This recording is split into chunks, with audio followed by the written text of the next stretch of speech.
काय तुम्ही अजूनही ॲन युनिव्हर्सिटी असं म्हणताय?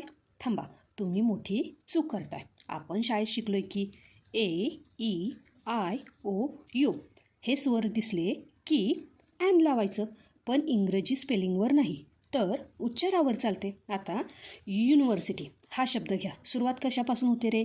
यू, पण उच्चार कसा होतो रे? य. म्हणून हा उच्चार कसा होतोय रे? वाय सारखा होतोय. य म्हणजे काय आला रे? वाय.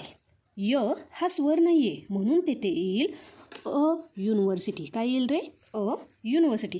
तसंच आवर, आवर म्हणजे तास. आता ह्यात यच्या असूनही उच्चार काय होतो रे? आवर. म्हणून आपण म्हणतो ॲन आवर, ॲन आवर. लक्षात ठेवा, डोळ्यांनी अक्षर बघू नका, कानांनी उच्चार ऐका. आहे की नाही सोपं? अशाच सोप्या इंग्रजीसाठी तुमच्या मराठी लेक्चरवालीला आत्ता सबस्क्राईब करा.